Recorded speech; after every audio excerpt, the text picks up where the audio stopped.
प्रणाम सप्रेम जयजीव भगवत स्वरूप दिव्य आत्मन जीवन और मृत्युर रहस्य। हाँ आज्ञा, यही जीवन एवं मृत्यु विषय रे अनेक किछि धारणा आपण मानकर थिबो। मृत्यु कथा मने पड़गले आमे भयभीत हो जाऊ। मृत्यु को समस्त भय करती, किंतु सद्गुरुदेव श्रीमुनि महाराज यही जन्म मृत्युर रहस्य को उन्मोचन करिसेंती।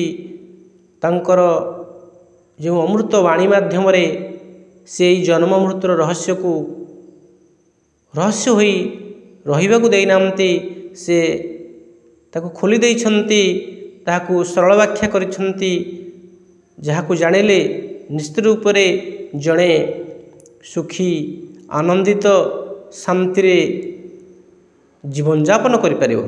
तेबे आसंतु सेई सद्गुरुदेव श्रीमुनि महाराजंकर रचित शांतिदायी विचारर जो जीवन मृत्यु रहस्य विषय अच्छी आसंतु जानिबा।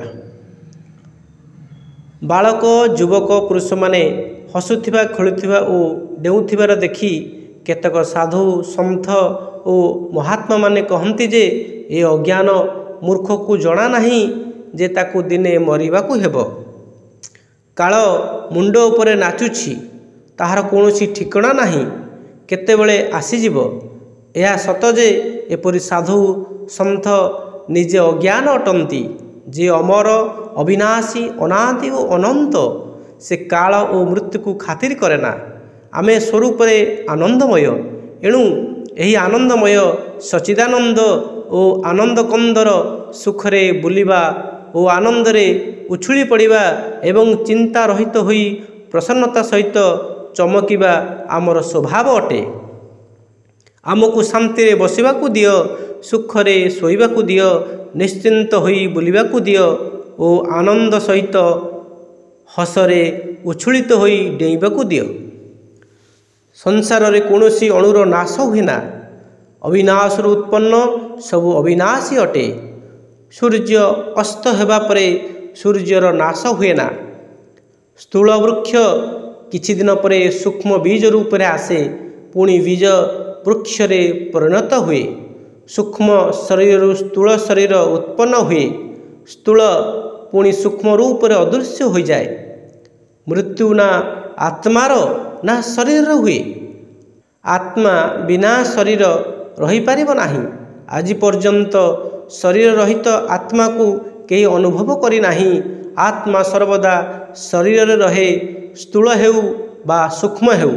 आत्मा अविनाशी हेले शरीर अविनाशी अटे।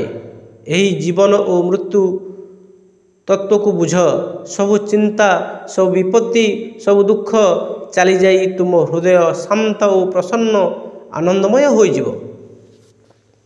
जेपरी क्षीरु घी बाहर करा जाए, ठीक सेहीपरि स्थूल शरीर सूक्ष्म शरीर अलगा हो जाए।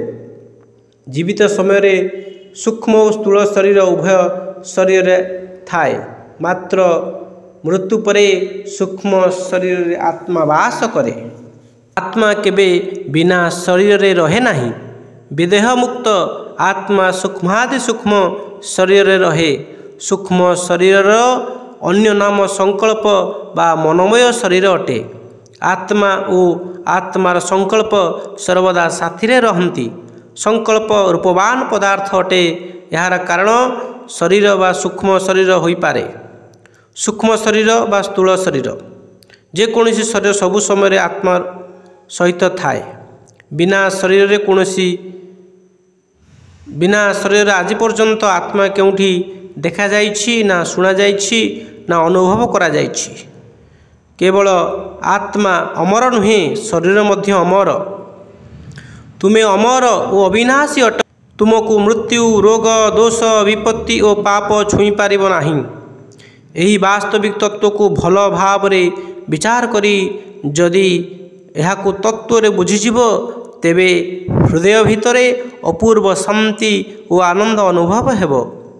जेपरि स्वप्न रे मनुष्य जागी उठे और जाग्रत मनुष्य सोई जाए, ठीक सेहीपरि जीवन और मृत्यु भितरे रहस्य लुचि रही। ସ୍ୱପ୍ନରୁ ଜାଗ୍ରତ ହେବା ପରେ ସ୍ୱପ୍ନ କଥା ମନେ ରହେ, କିନ୍ତୁ ଅନ୍ୟ ସ୍ୱପ୍ନରେ ଏ ସ୍ୱପ୍ନ କଥା ମନେ ରହେ ନା। ଠିକ୍ ସେହିପରି ଜୀବିତାବସ୍ଥାରେ ପୂର୍ବ ଜନ୍ମ କଥା ମନେ ରହେ ନା। ଯଦି ଅସଂଖ୍ୟ ଜନ୍ମ କଥା ମନେ ରହିବ ତେବେ ଏ ଜୀବନ ସୁଖମୟ ହେବ ନାହିଁ। ସ୍ୱପ୍ନରେ ଯଦି ଜାଗ୍ରତ ଅବସ୍ଥା କଥା ମନେ ରହିବ ମନୁଷ୍ୟ ସୁଖରେ ଶୋଇପାରିବ ନାହିଁ। ଅନେକ ଜନ୍ମର କଥା ମନେ ନ ରହିବାର ଏହା ହିଁ ରହସ୍ୟ। ତୁମେ ନିଜେ ସବୁର କାରଣ, ସବୁ ନିୟମ କାନୁନ ତୁମେ ବନାଇଛ। ଜୀବନ ଓ ମୃତ୍ୟୁର ପୂର୍ବୋକ୍ତ ସିଦ୍ଧାନ୍ତକୁ ତତ୍ତ୍ୱରେ ବୁଝ। ଏହା ନ ବୁଝିଲେ ପ୍ରକୃତ ଶାନ୍ତି ହୃଦୟକୁ ଆସିବ ନାହିଁ। ସ୍ୱପ୍ନ ଶରୀର ସୂକ୍ଷ୍ମ ଓ ଜାଗ୍ରତର ସ୍ଥୂଳ। ସ୍ୱପ୍ନରେ ଶରୀରକୁ ଆମେ ନିତ୍ୟ ପ୍ରତ୍ୟକ୍ଷ ଦେଖନ୍ତି। ସ୍ୱପ୍ନ ପାଦ ଦୌଡ଼ିବା ବେଳେ ସ୍ଥୂଳ ପାଦ ହଲେ ନା। ସ୍ୱପ୍ନ ହାତ ସ୍ୱପ୍ନରେ ଗ୍ରହଣ କରେ କିନ୍ତୁ ସ୍ଥୂଳ ପଡ଼ି ରହିଥାଏ। ଏଥିରୁ ଅନୁଭବ ହୁଏ ଯେ ସ୍ୱପ୍ନର ସୂକ୍ଷ୍ମ ଶରୀର ଅଲଗା, କିନ୍ତୁ ଏହା ଆମର ଅନ୍ୟ ଏକ ଶରୀର। ଯେପରି ଜାଗ୍ରତ ଅବସ୍ଥାରେ ଏହା ସତ୍ୟ ମାଲୁମ ହୁଏ, ଠିକ୍ ସେହିପରି ସ୍ୱପ୍ନ ଅବସ୍ଥାରେ ସ୍ୱପ୍ନ ଶରୀର ସୂକ୍ଷ୍ମ ଶରୀର ସତ୍ୟ ମାଲୁମ ହୁଏ।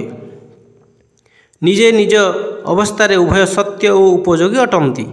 ସ୍ଥୂଳ ପରେ ସୂକ୍ଷ୍ମ ଶରୀର ମିଳେ ଓ ସୂକ୍ଷ୍ମ ପରେ ସ୍ଥୂଳ ମିଳେ। ଶରୀର ଓ ଆତ୍ମା ଉଭୟ ଅମର। ଜାଗ୍ରତ ଅବସ୍ଥାରେ କାମ କରି କରି ଥକିଗଲେ ମଣିଷ ଶୋଇଯାଏ ଓ ଶୋଇ ଶୋଇ ଥକିଗଲେ ଜାଗି ଉଠେ। ଠିକ୍ ସେହିପରି ଜୀବନ ଓ ମରଣର ରହସ୍ୟ। ଏହି ତତ୍ତ୍ୱକୁ ବୁଝ ଓ ଖୁବ୍ ବିଚାର କର। ଏହା ବହୁତ ସୂକ୍ଷ୍ମ ରୂପରେ ଲେଖାଯାଇଛି। ତୁମ ଶରୀର ପବିତ୍ର ଅମର ଅଟେ। ତୁମ ଇଚ୍ଛା ବିନା ମୃତ୍ୟୁ ଏହାକୁ ଛୁଇଁ ପାରିବ ନାହିଁ। ତୁମ ଇଚ୍ଛା ଓ ଆତ୍ମା ସାଧାରଣ ବସ୍ତୁ ନୁହେଁ। ଏହା ହିଁ ସିଦ୍ଧାନ୍ତ, ଏହା ହିଁ ତତ୍ତ୍ୱ ଯାହା ଜାଣି ମନୁଷ୍ୟ କେବଳ ସୁଖ ନୁହେଁ ଶାନ୍ତି ବି ଅନୁଭବ କରେ। ଜଣେ ମନୁଷ୍ୟ ପ୍ରଥମେ ଶିଶୁ ଥାଏ, ବାଳକ ଥାଏ, ପୁଣି ସେ ଯୁବକ ଓ ବୃଦ୍ଧ ହୁଏ। ଏହା ହିଁ ପ୍ରତ୍ୟକ୍ଷ। ଏହାର ପ୍ରମାଣ ଆବଶ୍ୟକତା ନାହିଁ ଯେ ମୁଁ ପ୍ରଥମେ ଶିଶୁ ଥିଲି। ପିଲାଦିନର କଥା କ'ଣ ମନେ ନାହିଁ ଯେ ତୁମେ ବର୍ଷେ 2 ବର୍ଷର ଥିଲ ବୋଲି? ପଶୁମାନଙ୍କର ପିଲା ଜନ୍ମ ହେଲା ପରେ ଯେଉଁ ପ୍ରକାର ଚେଷ୍ଟା କରନ୍ତି, ଏଥିରୁ ସ୍ପଷ୍ଟ ଜଣାପଡ଼େ ଯେ ସେମାନଙ୍କ ସଂସ୍କାର ବହୁତ ପୁରୁଣା।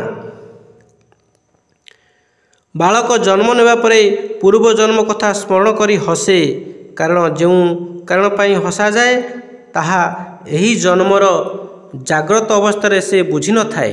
ମନୁଷ୍ୟ ମରେନା, କେବଳ ଅବସ୍ଥା ଓ ଦଶା ବଦଳେ। ଗୋଟିଏ ଆତ୍ମା ଅନ୍ୟ ଆତ୍ମା ସହିତ ମିଶେନା। ସମସ୍ତଙ୍କର ଅଲଗା ଅଲଗା ଅସ୍ତିତ୍ୱ ଅଛି। କାହାରି ମୃତ୍ୟୁ ହୁଏ ନା। ଜାଗ୍ରତ ଅବସ୍ଥା ଓ ସ୍ୱପ୍ନ ଅବସ୍ଥା ପରି ଜୀବନ ଓ ମରଣ ବି ଏକ ଅବସ୍ଥା। ଏହି ଜ୍ଞାନକୁ ବୁଝ। ଏହି ଜ୍ଞାନ ଶାନ୍ତି, ସୁଖ ଓ ପ୍ରକୃତ ସ୍ଥାୟୀ ଆନନ୍ଦର ଚାବି ଅଟେ। ପ୍ରକାଶ ସୂକ୍ଷ୍ମ ବସ୍ତୁ ଅଟେ। ଯଦି ଏହି କୌଣସି ଆଧାର ଉପରେ ପଡ଼େ ତେବେ ଦେଖାଯାଏ ଘର ଭିତରେ ଝରକା ଦେଇ ପଡ଼ୁଥିବା ପ୍ରକାଶର ନିରାଧାର ରେଖା ଚକ୍ ଚକ୍ ଦେଖାଯାଏ, କିନ୍ତୁ ଏହା ନିରାଧାର ନୁହେଁ। ଘର ଭିତରେ ଧୂଳିକଣା ଉଡ଼ୁଥିବା କାରଣରୁ ଚକ୍ ଚକ୍ ଦେଖାଯାଏ। ବିନା ଆଧାରରେ ପ୍ରକାଶ ହୁଏ ନା। ଏହି ପ୍ରକାର ଆତ୍ମା କେବେ ବିନା ଶରୀରରେ ରହେ ନା। ଜୀବିତ ଶରୀର ଯେପରି ସ୍ଥୂଳ, ସେହିପରି ମରିବା ପରେ ସୂକ୍ଷ୍ମ ଶରୀର ରହେ। ସୂକ୍ଷ୍ମ ଶରୀର ଏପରି ଶରୀର ଅଟେ ଯେପରିକି ପ୍ରଥମେ ସ୍ଥୂଳ ଶରୀର ଥିଲା ଏବଂ ଜନ୍ମ ନେବା ପରେ ସୂକ୍ଷ୍ମ ଶରୀର ସ୍ଥୂଳ ଶରୀରକୁ ଆସେ।